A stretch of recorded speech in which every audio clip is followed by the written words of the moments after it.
les ovnis. Le sujet passionne et interpelle le monde entier depuis la fin des années 40. Pour certains, il ne s'agit que de mauvaises interprétations de phénomènes météo ou d'engins conçus par l'homme. Les satellites, les avions, les fusées, les ballons-sondes ou encore les drones, mais aussi les essais militaires top secrets, pourraient être la source de cette confusion.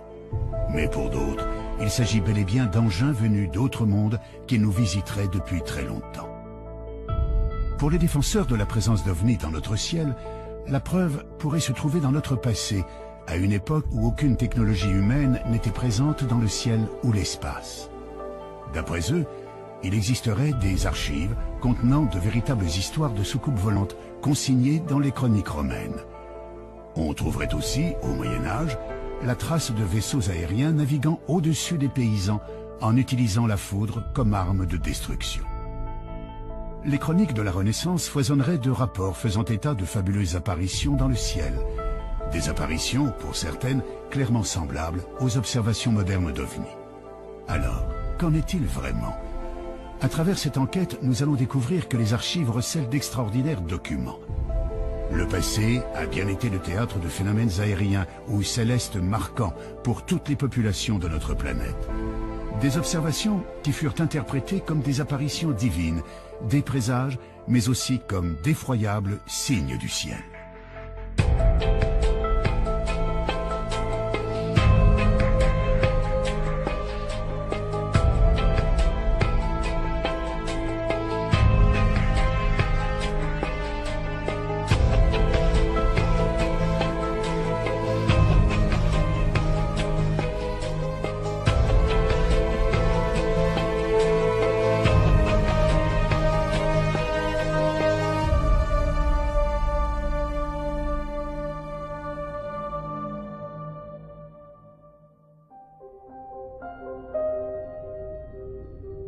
D'après les astronomes, l'univers compte autant d'étoiles que de grains de sable sur notre planète. Certains pensent qu'il y a probablement des millions de mondes habitables et peut-être des planètes où vivraient des êtres intelligents, voire des civilisations supérieures à la nôtre. Serait-il possible que ces êtres soient déjà venus jusqu'à nous? La plupart des spécialistes des ovnis en sont convaincus. L'un d'entre eux, le journaliste Jean-Claude Bourret, est un précurseur dans ce domaine. Depuis maintenant près de 40 ans, il enquête d'une manière rigoureuse sur le sujet. Même s'il a pu étudier des centaines de dossiers concernant les ovnis, il n'a jamais été le témoin direct d'une observation. Je me suis trouvé confronté à un objet volant non identifié par l'intermédiaire d'une dépêche de l'agence France Presse, qui est l'une des 4 grandes agences de presse internationales, en 1973. Cette AFP racontait l'affaire de Turin. Sur l'aéroport de Turin, le radar civil et le radar militaire avaient détecté un objet volant non identifié en plein jour. Cet ovni avait été photographié par un photographe de presse professionnel, avait été observé par 3 équipages d'avion, poursuivi par un équipage d'avion et photographié par ce photographe de presse professionnel qui était là tout à fait par hasard et qui a vu l'ovni, l'a photographié et qui a vu l'OVNI avec des milliers d'autres témoins. Donc je me suis dit, mais là on a un cas absolument extraordinaire qui est toujours inexpliqué aujourd'hui. Voilà comment je me suis intéressé aux OVNI. Des témoignages, des photographies ou des vidéos, il en existe aujourd'hui des milliers. Mais quelle que soit l'affaire, le doute persiste toujours. Et pour cause. De nos jours, les logiciels informatiques permettent quasiment tous les trucages en photographie et en vidéo. En imaginant que des centaines de témoins relatent la même observation, prennent des photos sous divers angles et qu'au même moment des radars enregistrent des données précises, les sceptiques argumenteront notamment qu'il pourrait s'agir là d'essais militaires d'engins top secrets. Dans ces conditions, il paraît presque impossible d'obtenir un jour la preuve irréfutable de la présence d'engins extraterrestres dans notre ciel. Pourtant, au milieu des années 1960, quelques passionnés d'OVNI se sont mis à étudier les textes anciens. Scruter le ciel du passé à une époque où aucun engin aérien construit par l'homme ne parcourait le ciel. Pourrait-on trouver des descriptions d'OVNI dans les chroniques romaines ou médiévales?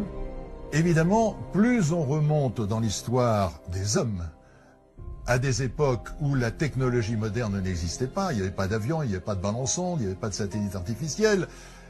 Quand les gens font des descriptions d'objets volants non identifiés, qui n'appellent pas évidemment ovnis à l'époque, mais les signes mystérieux ou épouvantables ou effrayants vus dans le ciel, là on est bien obligé de dire qu'est-ce qu'ils ont vu. Quand on voit Pline le Jeune, qui au IIe siècle voit arriver au-dessus d'un champ de bataille en plein jour ce qu'il appelle un bouclier ardent, c'est-à-dire un bouclier qui brûle, et on voit bien ce que c'est qu'un bouclier, hein, c'est quelque chose de rond comme ça. Le champ de bataille s'arrête instantanément parce que c'est un signe du ciel. Chaque camp dit « Ah ben Dieu est avec nous puisqu'il nous envoie un signe ». Et puis le bouclier reprend sa course et chacun commence à continuer à sortir son épée et à tailler l'autre en pièces en disant « Dieu est avec nous ». Alors c'est quoi au IIe siècle après Jésus-Christ? C'est un satellite artificiel, c'est un ballon sonde, c'est un hélicoptère, c'est les phares d'atterrissage d'un avion. Et on se rend compte que toute l'histoire des hommes est jalonnée par des signes mystérieux, extraordinaires, qui pour moi sont la preuve que nos ancêtres, évidemment aussi, ont vu des objets volants non identifiés. On parle d'objets volants, de phénomènes aériens. Ce qui peut surprendre, c'est qu'à notre époque, une grande partie de la population associe ces apparitions à des visiteurs extraterrestres et non pas aux dieux ou à des manifestations diaboliques, comme ce fut le cas dans le passé. Si l'homme d'aujourd'hui pense à des visiteurs venus d'ailleurs, c'est que notre connaissance de l'univers a beaucoup changé. Il y a 140 milliards de soleils dans notre galaxie. On le sait maintenant. Avant, on disait entre 100 et 200 milliards. Maintenant, avec les télescopes qu'on a lancés, on sait qu'il y a 140 milliards. Et on sait depuis 1994 que pratiquement chaque étoile entraîne un cortège de planètes qui tournent autour d'elle. Donc on sait que dans notre galaxie, il y a probablement 1000 à 2000 milliards de planètes. Donc même si vous prenez une hypothèse faible en imaginant que la vie ne peut naître que sur une planète sur 100, une planète sur 1000, une planète sur 1 million, une planète sur 1 milliard, ça fait encore des centaines, des milliers, des dizaines de milliers de planètes habitées dans notre galaxie. Et il y a un nombre infini de galaxies. Donc, j'ai la certitude que nous ne sommes pas seuls dans l'univers. J'ai la certitude que dans l'échelle des intelligences, nous sommes au bas de l'échelle. Nous sommes des primates, nous sommes des primitifs, nous sommes des singes à peine évolués. Et une civilisation qui aurait ne serait-ce que 1000 ans ou 2000 ans d'avance, qui n'est rien, parce qu'il peut y avoir des civilisations qui ont des milliards d'avance par rapport à nous, elle se manifesterait à nous sous une forme magique. Une forme magique, comme une lumière étrange, une apparition prodigieuse. Parmi les nombreuses vidéos d'OVNI, il en existe quelques-unes dont la source a pu être vérifiée, comme celle que vous allez découvrir. Nous sommes en septembre 2012. En cette fin d'après-midi, une équipe de tournage s'affaire à filmer à Zutphen, en Moselle, les évolutions de parapente et de paramoteurs dans le ciel. Vers 18 h, le caméraman, équipé d'un matériel haute définition, va enregistrer des images pour le moins étonnantes.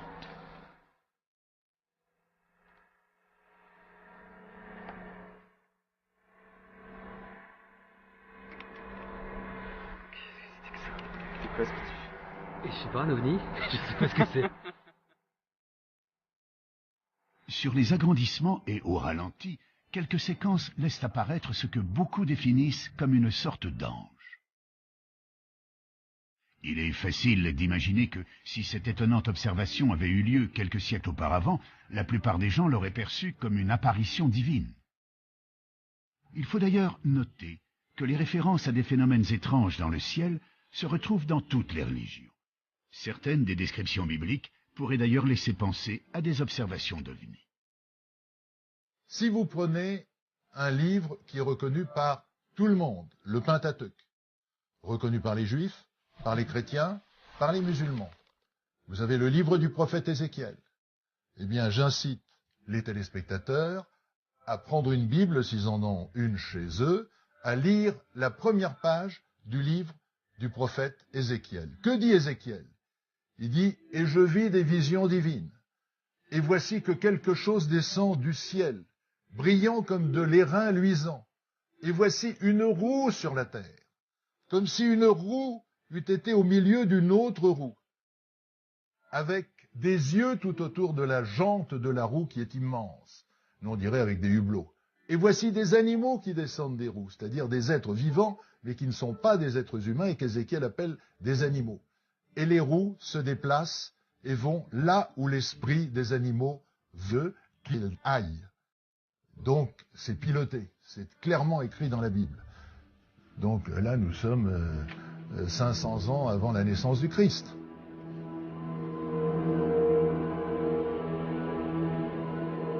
D'autres sources nous parlent de phénomènes célestes ou atmosphériques étonnants observés dans l'Antiquité, notamment dans les écrits d'un certain Julius Obsequens, auteur du Livre des Prodiges.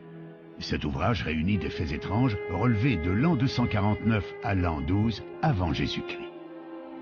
On y trouve toutes sortes d'événements marquants, brièvement résumés et, notamment, des observations curieuses dans le ciel, dont voici quelques exemples.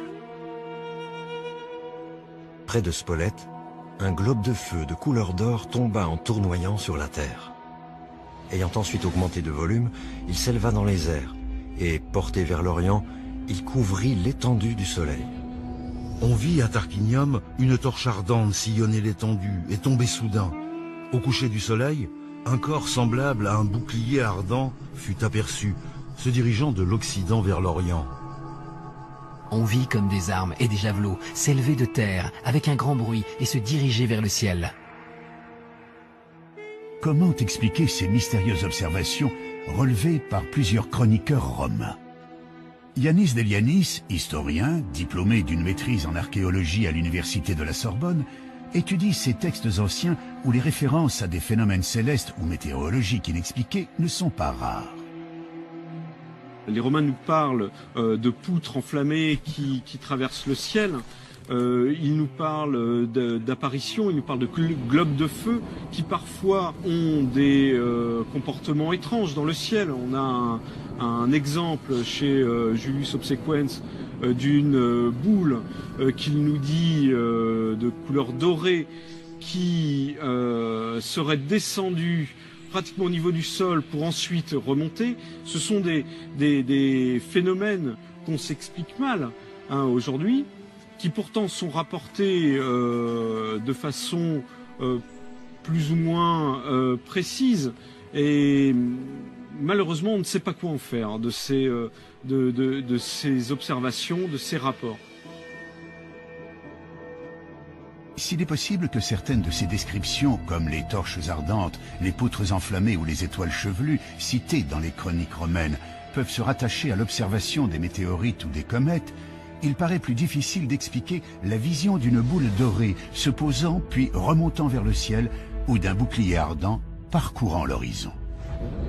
Quand on parle d'un bouclier, est-ce qu'on implique que l'objet est lui-même métallique, comme on peut le voir pour certains témoignages de soucoupes volantes? Ça, on est bien embêté pour le dire aujourd'hui, parce que notre compréhension de ces termes-là est assez faible en réalité. On les rapproche d'une morphologie, la morphologie est évidente, Les Romains classifiaient leurs prodiges suivant une typologie morphologique, ils les classifiaient en fonction de la forme, mais qu'est-ce que ça représentait exactement? Là est toute la question.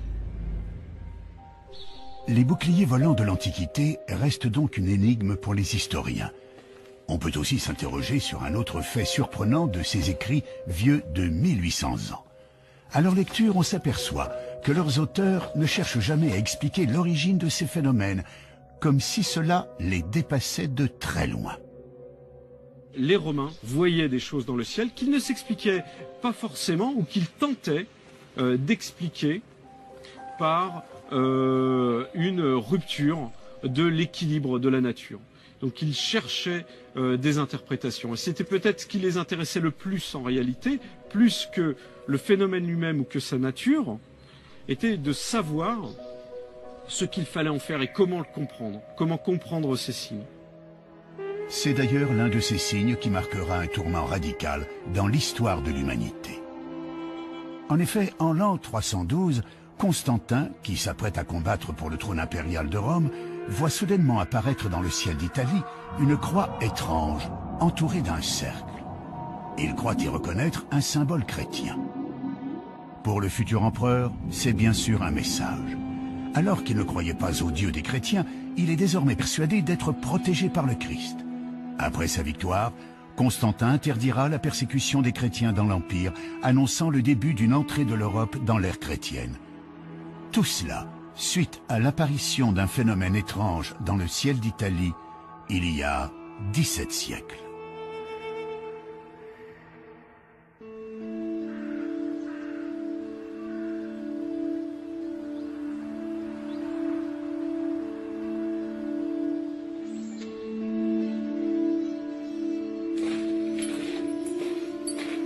Saint-Jacques-des-Arrêts. Ce petit village du Beaujolais est connu pour son église, la seule au monde à abriter un tableau reconnu officiellement comme représentant très clairement des ovnis, une œuvre du peintre Jean Fusaro. C'est celui-ci.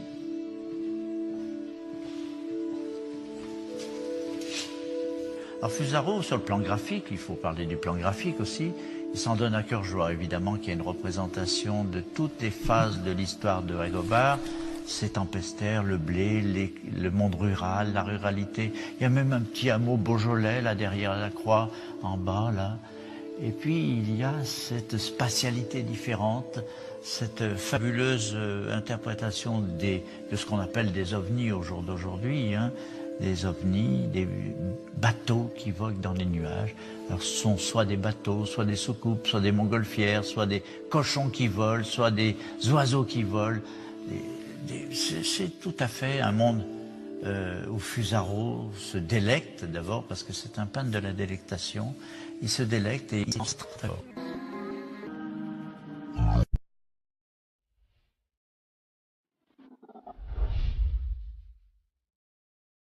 Les Romains nous parlent de poutres enflammées qui traversent le ciel. Ils nous parlent d'apparitions, ils nous parlent de globes de feu qui parfois ont des comportements étranges dans le ciel.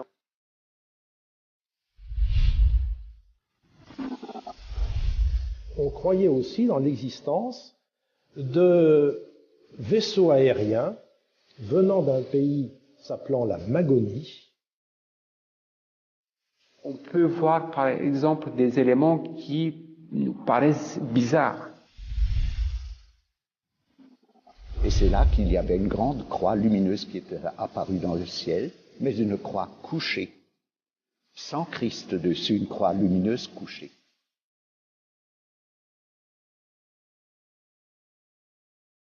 Il y a énormément de phénomènes lumineux dans l'atmosphère qui s'interprètent assez facilement, puis il y a des choses plus... Alors c'est quoi au IIe siècle après Jésus-Christ? C'est un satellite artificiel? C'est un ballon-sonde? C'est un hélicoptère? Et on se rend compte que toute l'histoire des hommes est jalonnée par des signes mystérieux, extraordinaires. Souvent, on n'a pas compris, on ne sait pas, mais ça nous encourage à continuer. Mais on n'a pas la réponse à tout.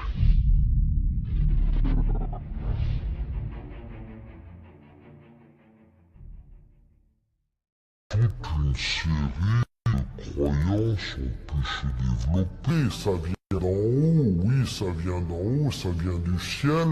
Ça vient du ciel parce que dans le ciel, il y a des puissances qui envoient la grêle. Alors ces puissances, de là à les mettre dans un navire aérien, je veux dire, le pas est pas très difficile à franchir. Difficile pourtant de retrouver d'autres récits issus du folklore qui nous parlent de navires volants pilotés par des êtres venus d'un autre monde. Si l'on n'a pas encore découvert à ce jour de textes équivalents, il existe pourtant des représentations anciennes de vaisseaux naviguant dans le ciel pilotés par des êtres à l'apparence humaine.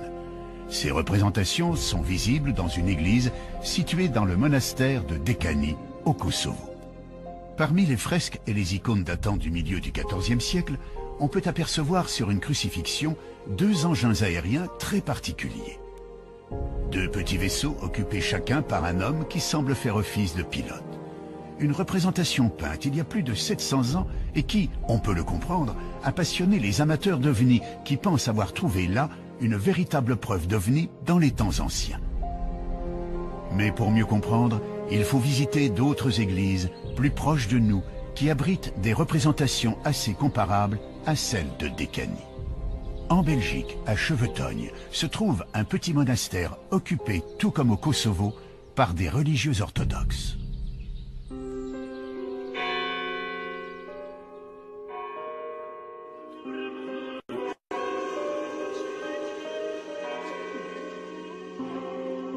On peut y voir là aussi des fresques représentant des sortes de nefs volantes occupées par des formes humaines. On retrouve également des formes assez similaires aux vaisseaux de Décanie, des peintures représentant des objets aériens semblant parcourir le ciel et dans lesquels on perçoit des visages humains. Se pourrait-il que nous soyons là en présence d'une certaine symbolique religieuse? Il faut comprendre que dans l'iconographie orthodoxe, on est très sensible au texte biblique. Donc chaque fois quand il y a une image qu'on voit, cette image, on voit au texte biblique. La fresque de Décanie concerne la crucifixion. Si l'on suit les évangiles, il est mentionné à plusieurs reprises que les ténèbres tombèrent sur Jérusalem de midi à 3 heures le jour de la crucifixion. Pour beaucoup, il s'agirait d'une éclipse. C'est donc pour symboliser cette éclipse que les artistes de Décanie ou de Chevetogne auraient fait figurer une lune et un soleil incarnés de chaque côté de la croix. Mais dans l'Église orthodoxe, cette représentation est plutôt rare. On a un cadre, donc il y a des règles strictes pour peindre tel ou tel saint ou telle scène biblique. Et on a des livres où c'est écrit avec beaucoup de précision. Pour telle scène, il faut faire ça, il faut faire ça, il faut faire ça. Donc, s'il y a des icônes ou des fresques où on peut voir, par exemple, des éléments qui paraissent bizarres, peut-être il faut se poser la question qui a réalisé cette fresque. Est-ce que c'est un vrai iconographe ou c'est un artiste qui a mis en jeu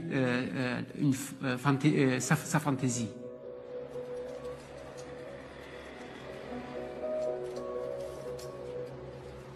D'autres églises abritent des œuvres dans lesquelles certains ont cru déceler d'étonnantes représentations d'ovnis.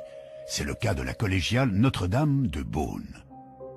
Des tapisseries monumentales datant du XVe siècle sont exposées dans le cœur de l'église. Les personnages, les paysages, les châteaux et même les nuages sont représentés d'une manière assez réaliste pour l'époque. On y perçoit surtout, figurant dans le ciel à 2 reprises, des objets sombres, ressemblant très clairement à ce que l'on nommerait aujourd'hui des soucoupes volantes.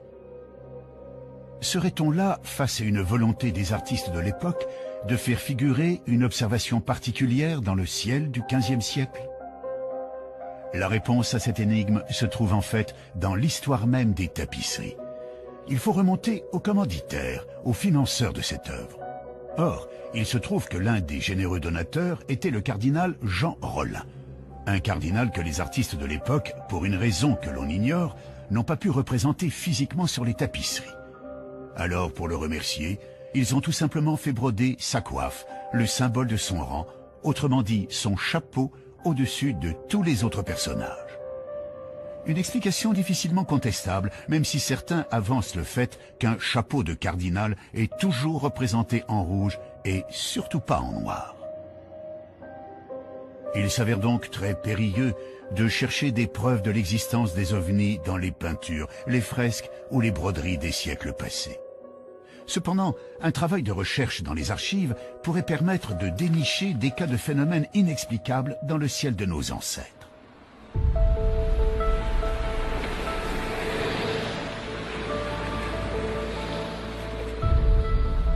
À Paris, au siège de Météo France, on trouve une bibliothèque très riche créée en 1878. On peut y consulter plus de 25 000 ouvrages scientifiques concernant la météorologie, mais aussi les phénomènes extraordinaires qui ont ponctué le ciel du passé.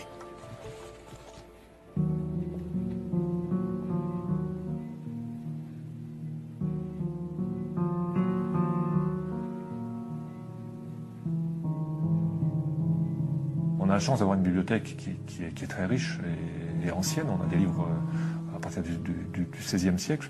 Et donc on peut retracer un peu comme ça toute l'histoire des connaissances sur l'atmosphère. Et on retrouve dans ces livres les premiers, par exemple, les premières observations de gloire qui avaient été faites au XVIe siècle par Bouguer lors d'un voyage en Amérique du Sud pour mesurer le méridien de la Terre. Donc, disons, il y a des livres sur les aurores boréales aussi qui datent du XVIIe siècle, qui sont, enfin, tous ces phénomènes fascinent les hommes depuis extrêmement longtemps.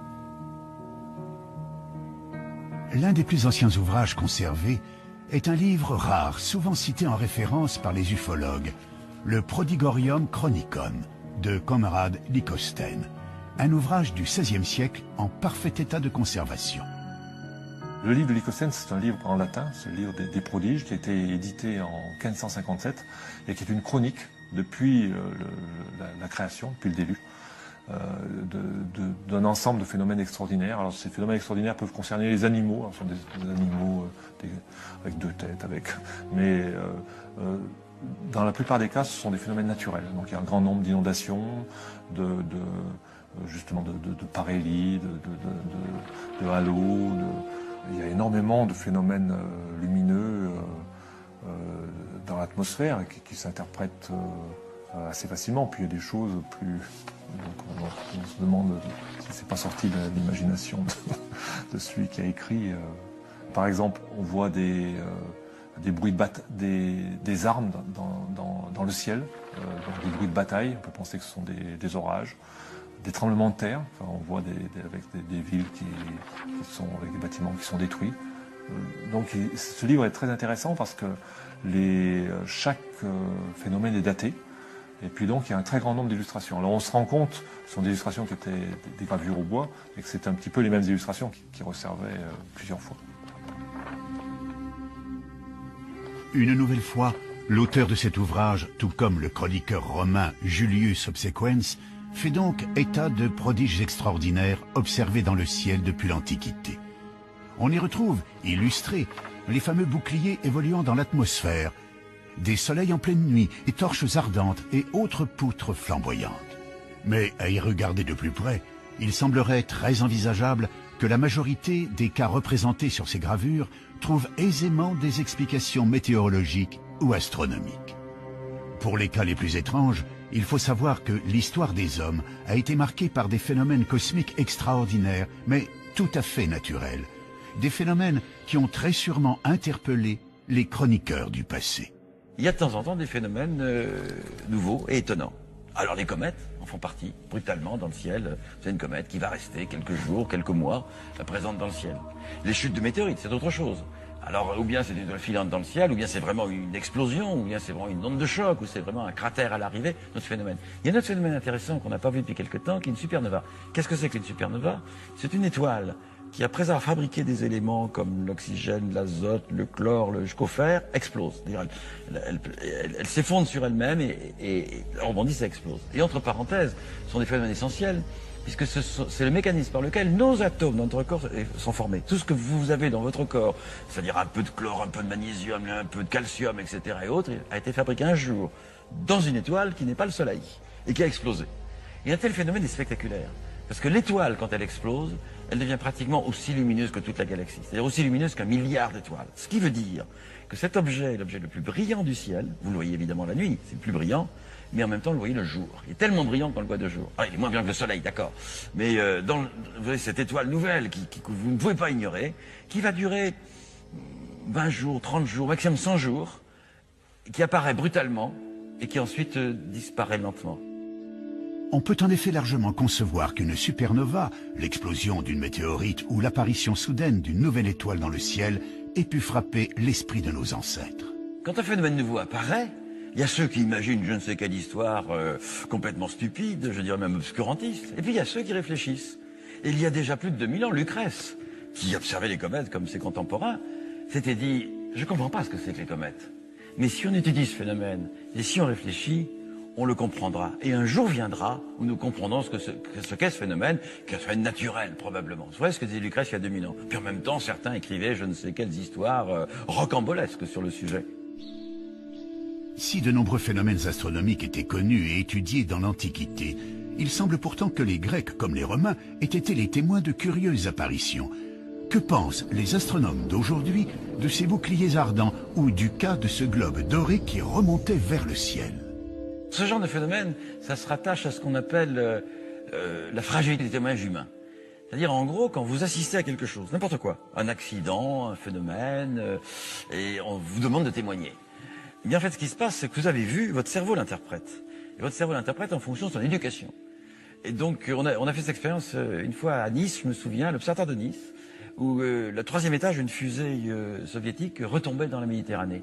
Et on a dit aux gens, décrivez-nous ce que vous avez vu. Et les gens racontaient leur imagination. Certains, ils mettaient des hublots dans la fusée en question, certains, ils racontaient les bandes dessinées qu'ils avaient vues, ce qu'on avait raconté à côté. Autrement dit, le témoignage humain est relatif à l'éducation que vous avez eue. Donc il est tout à fait naturel que n'importe quel phénomène céleste ou terrestre, vu pour la première fois par quelqu'un, soit considéré comme magique, soit considéré comme extraordinaire, et on a là des contes qui finalement nous montrent la richesse de l'imagination humaine.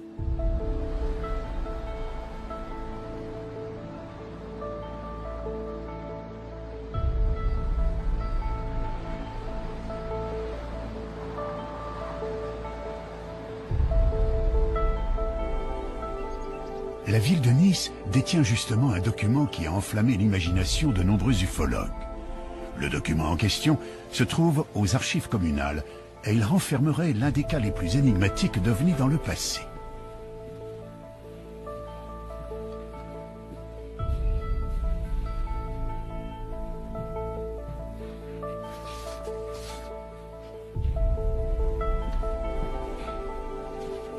Un petit livret intitulé « Discours des terribles et épouvantables signes apparus sur la mer de Gênes », nous dévoile plusieurs histoires se déroulant en août 1608.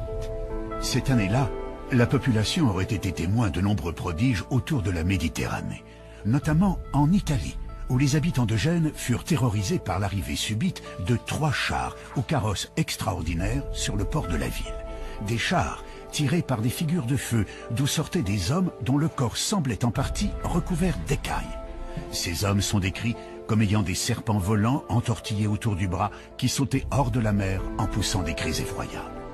L'auteur nous signale que des gens seraient morts de terreur devant ce spectacle épouvantable et que le Seigneur des lieux aurait ordonné qu'on tire plus de 800 coups de canon contre ces incroyables engins qui n'en furent nullement effrayés.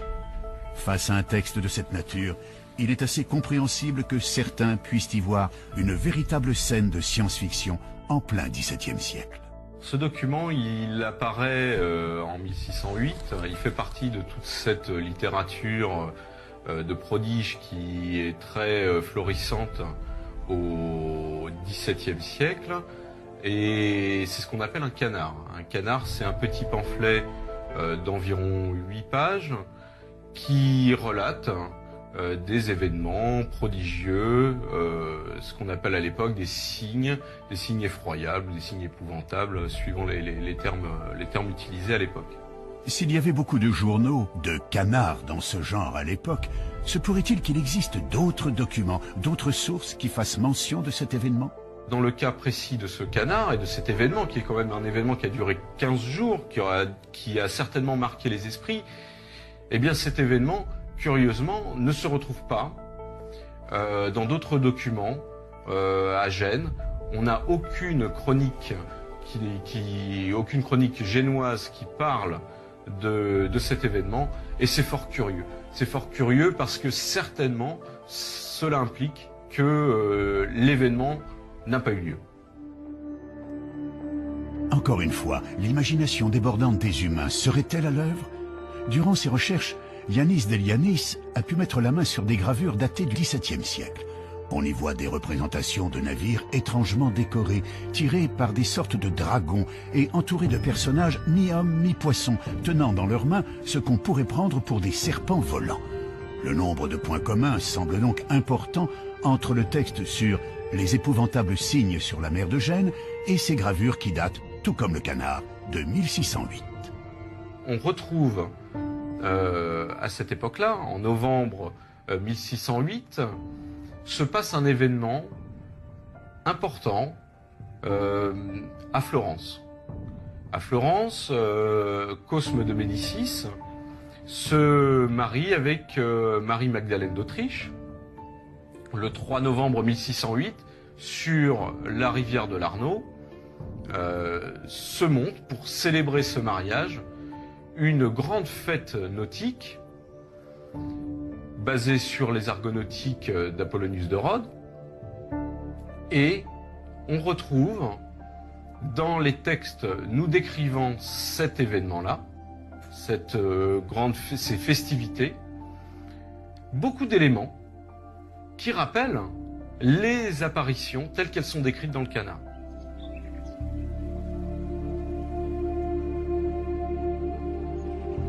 D'après Yanis, le livret en question fut édité en décembre 1608.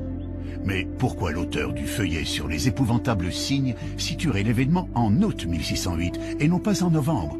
Et pourquoi dans le port de Gênes et pas à Florence? Je soupçonne l'auteur du Canard d'avoir déplacé sciemment le lieu de l'événement de Florence à Gênes pour couvrir ses traces, simplement.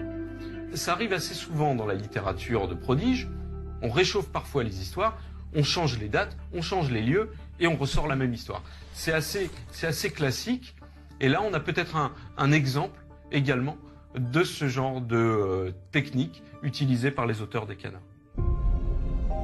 Falsification, témoins influencés par leur culture ou leur imagination, mauvaise interprétation de symboles religieux ou de phénomènes naturels, il paraît donc très difficile de trouver la preuve irréfutable d'observations d'ovnis dans les archives. Difficile, mais pas impossible. Il existe en effet quelques cas troublants qui ne trouvent aujourd'hui encore aucune explication valable. C'est le cas d'une observation faite à Hambourg en 1665 par un astronome et écrivain polonais. Dans le Theatrum Cometicum de Stanisław Lubieniecki, on retrouve plusieurs gravures qui représentent pour la plupart des comètes. Parmi celles-ci, une gravure particulière ne représente pas une comète. L'auteur est également l'observateur de ce phénomène. Il l'observe de chez lui. On voit sur la gravure qu'il a même marqué l'emplacement de l'observation, c'est-à-dire sa maison, son grenier. Il observe le phénomène de chez lui, et l'auteur, qui est rompu à l'observation des comètes, il vient d'en observer une la même année, quelques mois plus tôt en avril, voit ce phénomène apparaître au-dessus de sa ville. On est en juillet. Il observe donc un autre phénomène qui pour lui n'est pas une comète. Et ce n'est pas une comète, c'est un phénomène qui n'apparaît pas sur plusieurs jours. Il est visible que quelques temps, quelques heures, je crois, au-dessus de la ville. Et il note sur cette gravure, il représente les différents états de ce qu'il voit. Et c'est très particulier, c'est assez intéressant. Ça, on a l'impression d'avoir un phénomène lumineux qui prend différentes formes, qui change d'orientation et qui se sépare en deux.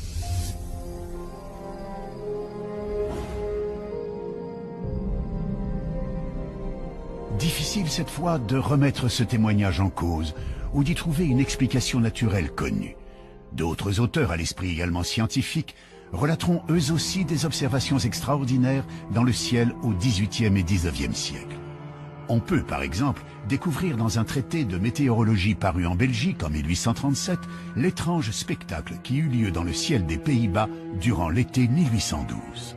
Le 23 août, vers les 9h du soir, M. Nieuwenhuis, ministre à Utrecht, revenant d'une maison de campagne, aperçut dans le ciel une bande de la largeur de 2 fois le diamètre de la Lune. Au commencement, elle parut formée de quelques traits de feu parallèles, qui allaient en se rapprochant puis se réunissaient. La lumière augmenta par degrés, la bande devint rouge de feu, et le milieu comme le fer incandescent. Et il s'en élança des rayons enflammés, qui à 3 reprises différentes s'épanouirent et se contractèrent en se dirigeant vers le nord. Tout à coup, il en partit un corps semblable à une étoile rouge de feu. En peu d'instants, elle devint grande comme la moitié de la Lune. Sa lumière devint étincelante et presque aussi éclatante que celle du soleil couchant. Ce globe retourna alors dans le milieu de la bande dont il était sorti. Il a ensuite poursuivi sa route au-delà, et son éclat s'affaiblit en raison de la distance. Là encore, ce phénomène observé aux Pays-Bas il y a plus de 200 ans reste une affaire totalement inexpliquée.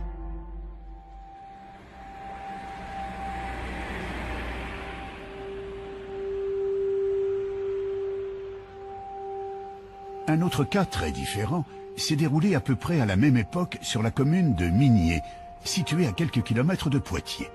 Le 17 décembre 1826, en fin d'après-midi, plus de 2000 personnes étaient réunies pour la plantation d'une nouvelle croix de mission devant l'église. Le prêtre était en train de faire son sermon, évoquant l'apparition de la croix de Constantin au IVe siècle, quand soudain est apparue dans le ciel, au-dessus des personnes réunies, une croix couchée de plus de 40 mètres de long, lumineuse, d'une couleur grise rosée, dont les contours étaient parfaitement nets.